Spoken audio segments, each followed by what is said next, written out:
Okay. So how does it feel to have your first American movie be the sequel of one of the biggest movies ever made? Very nerve-wracking. Very. It's a scary experience, but also so exhilaratingly exciting because, it's a film that means so much to so many people. It's one of the first Black fairy tales that we all got to see, growing up. And I think for me, I'm just excited that people get to get this beautiful anecdote. We had such a really, really tough 2020, going through a pandemic. And I think this is the film that's going to be like the great unifier. It's got so many amazing cameos. The music is so amazing. Ruth Carter came through with the costumes, hair, makeup. The performances are so entertaining and so good.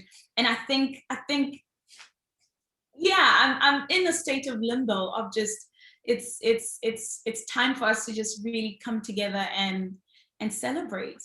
So I'm Well, very I'm excited for it. And it's my little coming to America story as well. you have quite a story with all those flights. Oh my goodness.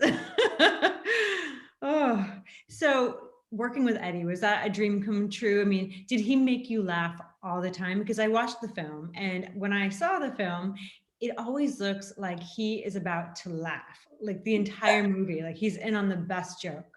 So, what was that like? I mean, we were all having such a blast on set. It was just the most amazing experience. Tracy Morgan would have like his boombox playing music throughout. So they'd be like on set, being like, "Oh, you remember in the day in the clubs? This is how we used to dance." And with Eddie, you just like kind of soak in because he has so much history and so many interactions of Hollywood. He's got so many Prince stories, which was so hilarious and like so amazing. And then you have Arsenio, who would wait for the director to call action and then whisper a joke in one's ear, and before you know it, you're like, bursting into laughter, and the director's like, "Cut! What's going on?"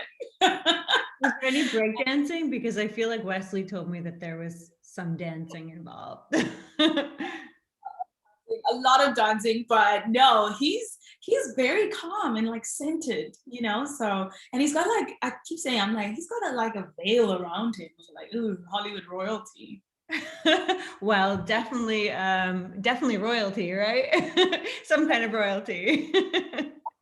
So you said it was like a blast all the time. It was just music and happiness and like liveliness on set with everybody just being happy that they were working and doing this big project. What was that like for you?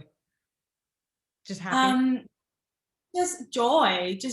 For me, it felt almost like a masterclass because I was constantly just consuming and constantly just observing how people can go from playing, Prince Akeem and Semi to going to play Randy Watson and Clarence, or, the guys in the barbershop. So for me, it was just a masterclass of just the craft, but also just enjoying my American experience. It was just hilarious. Craig made fun of me once. He was like, "You just sit there and you just like you observe and you're just like laughing the whole time, at all these crazy Americans around you." I'm like, "Yeah," but such a beautiful experience that I think that I'll probably have for the rest of my life. And I'm excited for this film. I can't wait for people to tell us what they think. We were getting a lot of threats. Every cast member would get threats. Don't mess it up. Don't mess it up. And it's just like, What kind of threats you're talking about?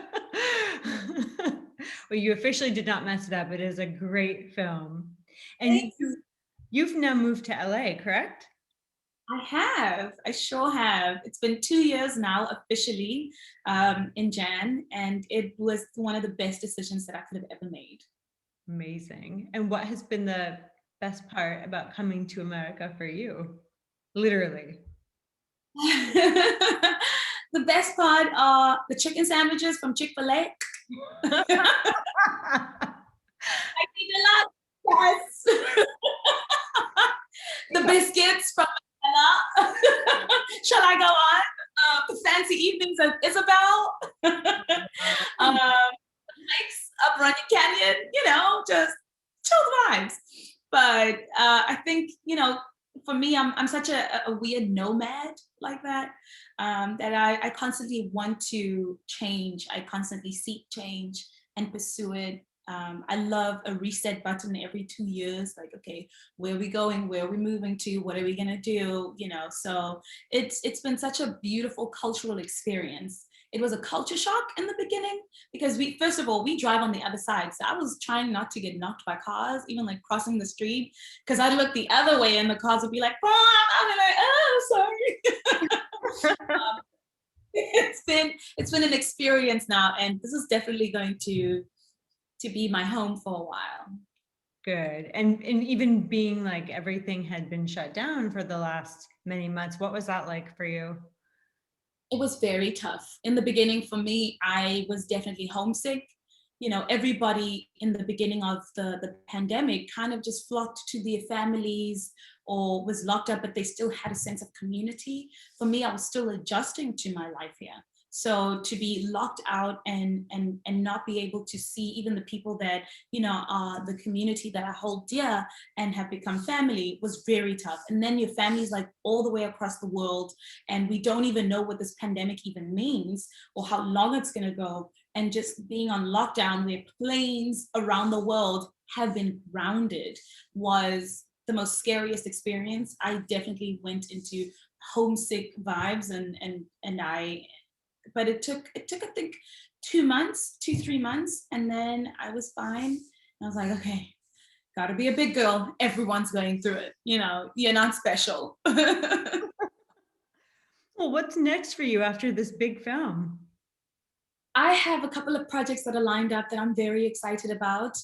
Particularly, one is an indie film that is going to be directed by Jesse Atlas, and we're gearing up to start shooting in the next 2 months. That I'm very, very, very excited about. It was also formed from a short film that was great runner-up at the Sundance Film Festival. So I know that we're going to make a great sci-fi thriller, which is going to be amazing. And I'm just happy to be back on set and be creating again and making stories again. And I have very, very exciting news. For the first time ever, Puma is going to be, collaborating with an African ambassador, myself, Congratulations. alive. So we're getting ready to launch the Shandu collection, and I named it after my maternal grandmother's tribe, and it means so very dear to me. So in the next 2 weeks, we're going to make the great announcement. Amazing. That's so cool. Congratulations again. Very cool. Well, and Thank you. you mentioned the UN at the beginning of our chat, so maybe you could tell me a little bit about your work with the UN. For me, it's all about highlighting the plight of access to education for women and girls, and also changing the narrative of African refugees, because in the past, African refugees have always been portrayed as the helpless, the destitute, and the little baby with the fly in the face. And for me, it's very important to, whenever I go into my refugee camp missions, and I show people what it is that I get to encounter with the people who have been forcibly displaced, it is people that have hope and people that overcome. I hold a lot of galas. You guys call them galas. We call them galas, gala dinners, where I fundraise. And so we have very generous partners who want to make a change in the world. So, we raise a lot of money to be able to build the hospitals and build the schools and also empower women in the refugee camps. Right now it is the age of the female. It's always been the age of the female. I think it's just been brought into the forefront in such a beautiful way. And for me, it's important that we don't only concentrate on females that have access to resources, but also females who are in the darkest corners of the world, and empower them to be entrepreneurs, to stand on their own 2 feet and change their lives. Wonderful. And I think I've gone over my time. So my last question for you is, what to you is the greatest luxury in life and why? Oh my God! Do we want the sentimental version or the materialistic version? Go big, go both. Okay, the sentimental version version is the biggest luxury in life is shelter and peace of mind. Shelter and peace of mind. Have a place to call home, that's a luxury. And if you've got peace in your mind, that's a luxury. The materialistic side, a private plane, of course. Who doesn't want that? But never runs out. And a pilot that is constantly waiting at your beck and call. I love it. That is a great answer. Well, thank you so much for talking to us today. Such a pleasure. And your movie is amazing and you were very empowering in it. Thank you, thank you, thank you. I appreciate it. This is so much fun.